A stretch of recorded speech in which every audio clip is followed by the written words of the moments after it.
0513 sat in the veranda of a small cottage, the honeyed rays of light gently receding as the sun sunk below the trees. With a faint groan, he stood up, setting his well-worn copy of Going Postal on the table beside him.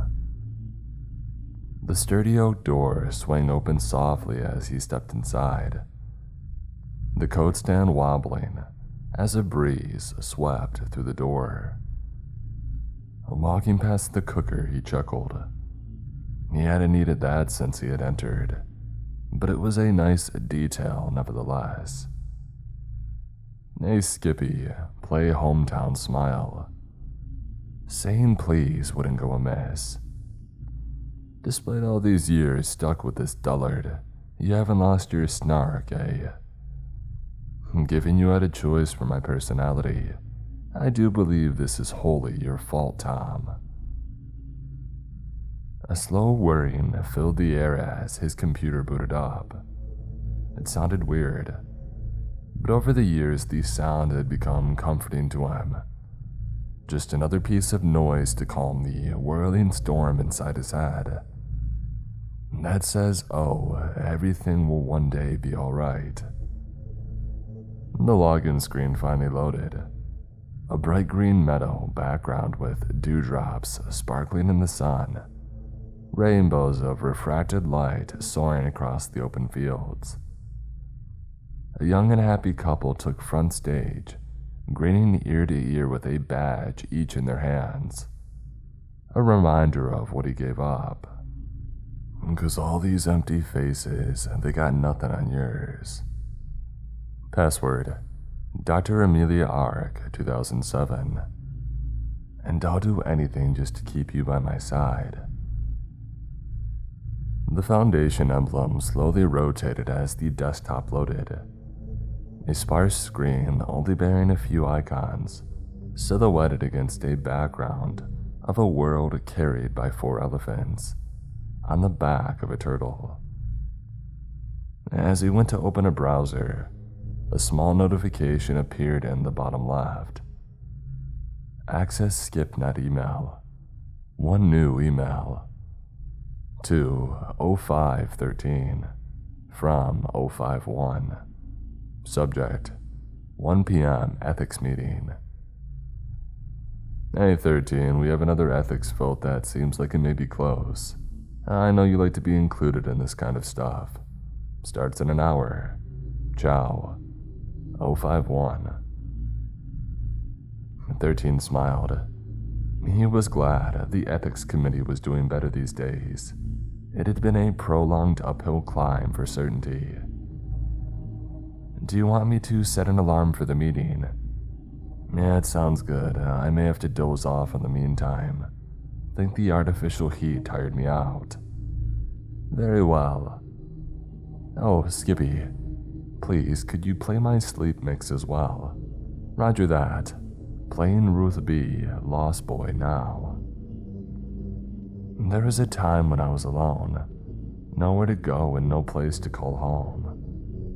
Regrettably, I and a few others I am sure of are unfamiliar with the event in question. I would appreciate a quick summary of the situation. 5's deep voice cut through the silence of the virtual meeting hall. Ah, yes, apologies. 10. I believe you have the details. 2 days prior to this meeting, SCP-2561 utilized heretofore undocumented cognitive override abilities to take control of 2 Ethic Committee personnel in order to aid in its escape. After being cornered, SCP-2561 lashed out and was accidentally neutralized by 2 on-site guards. Ignoring all security failures previously addressed, SCP-2561 should not have been able to affect the 2 Ethics Committee members to such an extent. Furthermore, the actions of the aforementioned personnel were thought to have been covered up by higher-ranking members of the committee until the further search revealed their identities. Is it known if the personnel had any potential connections to the SCP prior to the event, or if That is all currently unknown. Our efforts are being somewhat hindered by the Ethics Committee itself. How did the subject affect the staff? As far as I am aware, they are behind scramble glass, and any mimetic compulsion would be ineffective. Is that correct? It is theorized that either the glass was faulty, or the entity was stronger than initially thought. The chamber is currently being investigated. Anyway, it appears that the committee's recent growth has caused it some issues. They appear to have become somewhat insubordinate. That will need to be corrected. My thoughts exactly. I propose scaling back the committee's activities until we can conduct a thorough search into the root cause. And due to their mishandling of the event, I unfortunately have to agree with you on this. 13 sat fuming at his desk, staring at the faceless, black silhouettes. We agreed this was a containment issue, rather than one of the Ethics Committee, didn't we? Well, indeed. But members of the Ethics Committee are supposed to have a CRV, high enough to withstand attacks from entities such as these. It was rare for 11 to vote against Ethics Committee matters. He had been a staunch supporter of their methods in recent years, as well as a good friend of 13.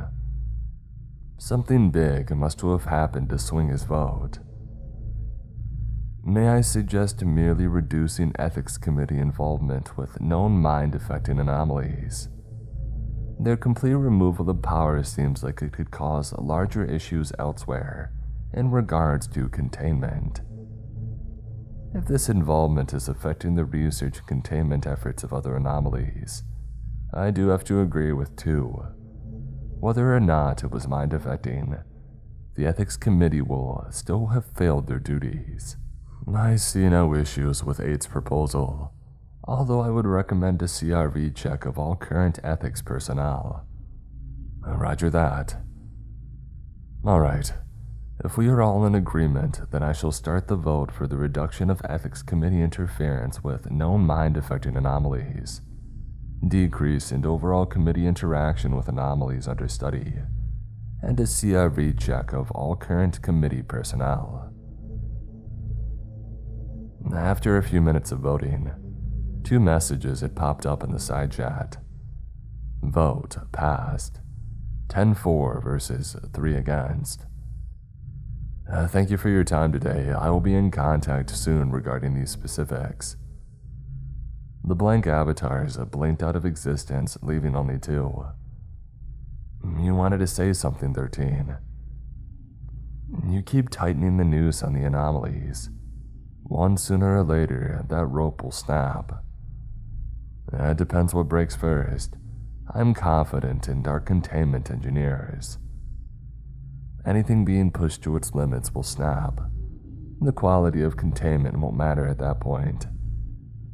That is where we must agree to disagree. Goodbye, 13. 13 stared at the ended meeting screen, his fists balled at his sides. Hey, Skippy, is my calendar clear for the rest of the day? Well, aside from reviewing the progress of the archiving project, yep. Alright, if anybody calls, tell them that I'm busy. I need a walk to cool my head off. Sure things, enjoy your walk. The door once again swung shut behind 13, the gentle breeze whispering across the bright grass. Glancing at the vibrant green ivy growing up the side of the house, he made a note to cut it when he got back.